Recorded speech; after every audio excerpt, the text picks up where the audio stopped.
Assalamualaikum warahmatullahi wabarakatuh. Alhamdulillahilladzi nahmaduhu wa nasta'inuhu wa nastaghfiruh wa na'udzu billahi min shururi anfusina wa min sayyiati a'malina. May yahdihillahu fala mudilla lahu wa may yudlilhu fala hadiyalah. Bersyukur kepada Allah Subhanahu wa taala atas kenikmatan yang Allah berikan kepada kita. Sampai saat ini bisa kita hidup, melangkahkan kaki dan mengayunkan tangan kemanapun kita mau. Allah terus akan memberikan rezeki kepada kita. Tetapi kebanyakan manusia mengingkarinya. Maka ucapkanlah alhamdulillahirabbil alamin. Bersolat ke baginda Rasulullah sallallahu alaihi wasallam dengan lafaz Allahumma salli ala sayyidina Muhammad wa ala alihi sayyidina Muhammad. Bapak Ibu yang saya hormati, pertemuan kali ini kita akan mencoba membahas tentang nafsu.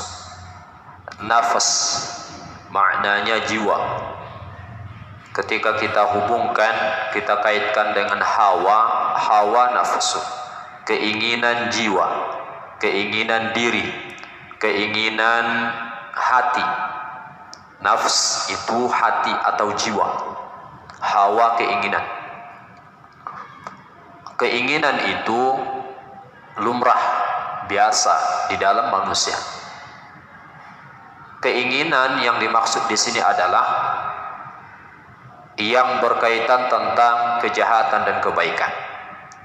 Karena hawa nafsu bukan hanya mengarah kepada keburukan, akan tetapi hawa nafsu juga ada yang mengarahkan kepada kebaikan. Jadi ada hawa nafsu yang baik, juga ada hawa nafsu yang buruk. Ada hawa nafsu yang buruk. Fa'alhamaha fujuraha wa taqwaha, kata Allah. Fa'alhamaha fujur, maka kami ilhamkan kepadanya, nya itu manusia. Fujur itu sesuatu yang jelek, sesuatu yang buruk, sesuatu yang mungkar. Apalagi wa taqwaha, takwa. Kadang manusia melakukan kebaikan, salat, ngaji,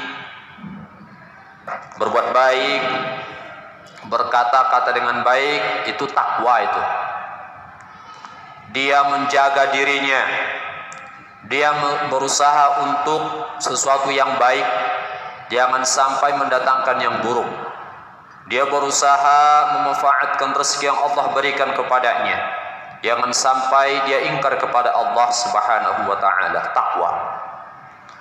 Fujur ya karena hawa nafsu tadi, maka lalai daripada sesuatu nikmat yang Allah berikan kepadanya.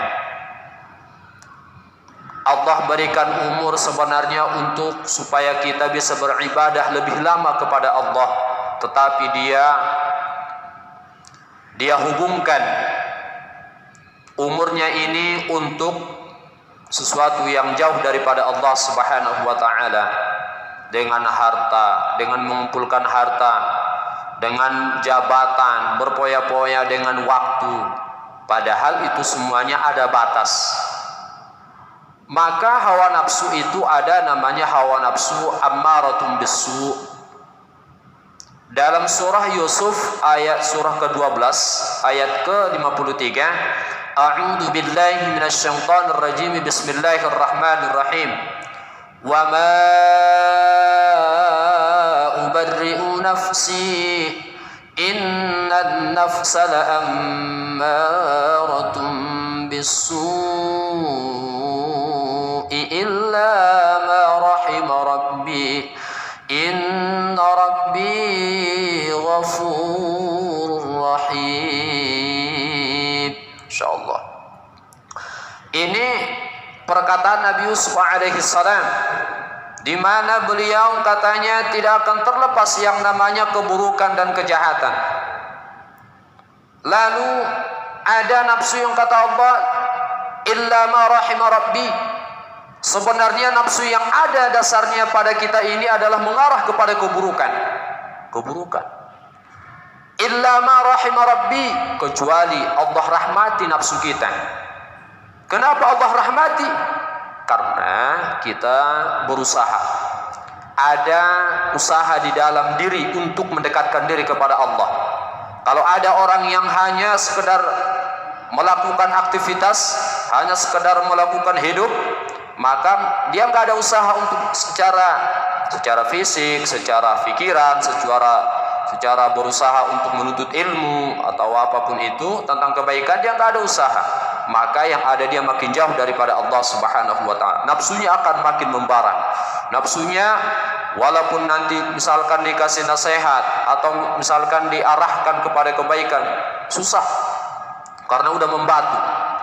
Nafsu kalau sudah membatu susah untuk diarahkan karena sengaja menutupi diri.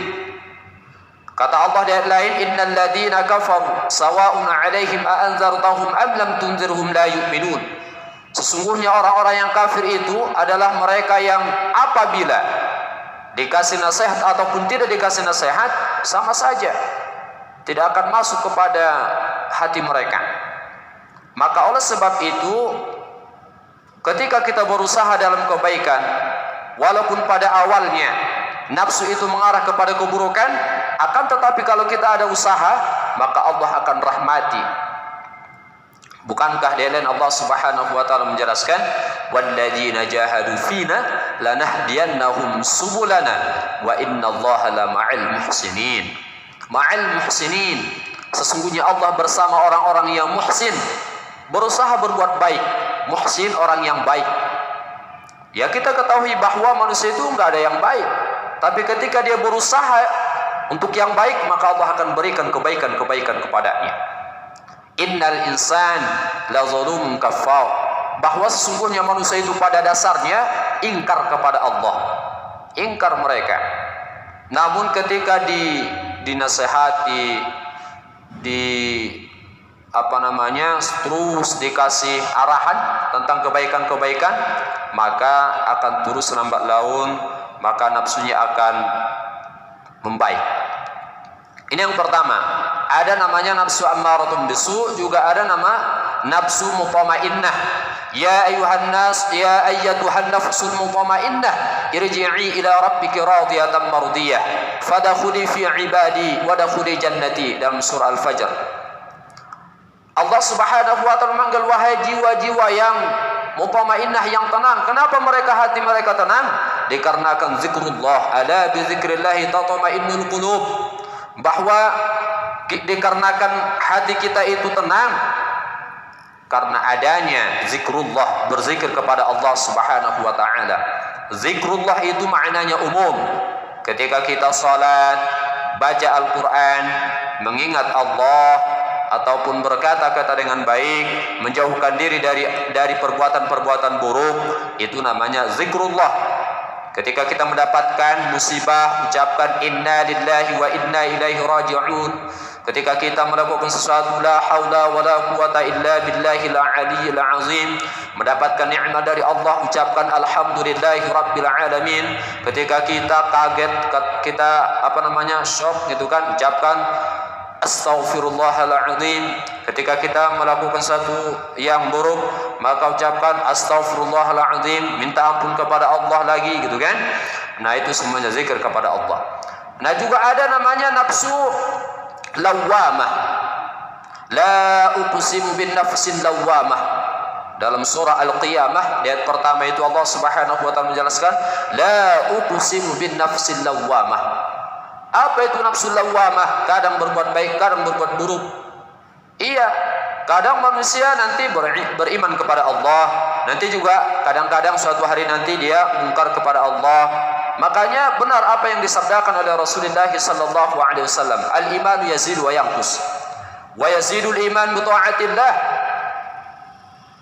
Maka kata Rasulullah, iman itu kadang naik dan kadang turun. Kenapa naiknya iman? Karena bi taatillah, dikarenakan taat kepada Allah. Lalu kenapa turunnya iman? Dikarenakan bi ma'siyatillah, dikarenakan maksiat kepada Allah. Ya kadang baik, kadang buruk. Kadang baik, kadang buruk. Maka kita berusahalah dengan yang baik.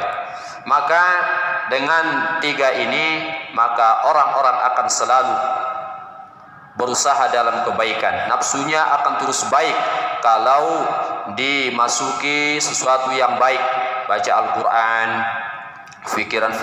pikiran-pikiran yang positif. Jangan dimasuki pikiran-pikiran yang negatif. Yang ada nanti akan rusak hatinya. Kalau sudah rusak hati, maka yang keluar pun akan rusak. Apa kata Rasulullah? Inna fi jasadi mudghah fa idza saluha saluha jasadu kulluh wa idza fasada fasada kulluh ala wa hiya qalbun. Bahwa hati itu kalau sudah buruk maka buruklah apa yang dikeluarkan. Kalau dia baik maka baik. Orang kalau sudah buruk di dalamnya, maka apapun yang dia lihat kadang-kadang sudah baik tapi dicari kejelekannya mana gitu. Contoh, ini yayasan sudah baik nih, misalkan yayasan sudah baik, contoh, ya kan, udah surat tahajud, ngaji Al-Quran, ada tunanetra, anak-anak yatim, tapi ada orang yang mungkin dia melihatnya buruk, masih dicari itu apa keburukannya di dalam yayasan itu, pasti ada itu walaupun sedikit. Nah nanti dibesar-besarkan. Apa? Karena apa? Karena di hatinya sudah buruk. Maka yang keluar jadi buruk, gitu kan? Pernah dulu Sayyidina Isa alaihissalam, Nabi Isa alaihissalam berjalan dengan para sahabat-sahabatnya. Lalu di setengah perjalanan Nabi sahabatnya melihat ada seekor anjing, anjing itu sudah busuk. Tapi apa kemudian kata para sahabatnya? Sungguh buruk, sungguh jelek anjing itu, katanya. Namun apa kata Nabi Isa alaihissalam? Sungguh indah gigi yang ada pada anjing tersebut. Masya Allah. Sudah itu semuanya kelihatan buruk gitu kan. Matanya buruk, tubuhnya rusak semuanya, bau gitu kan. Tapi masih dicari apa yang baik di dalam yang buruk tersebut. Nah orang karena apa? Karena di dalam hatinya sudah baik. Maka biasakanlah yang baik, maka yang timbul akan yang baik. Mudah-mudahan ada manfaatnya. Mohon maaf atas segala kesalahan. Assalamualaikum warahmatullahi taala wabarakatuh.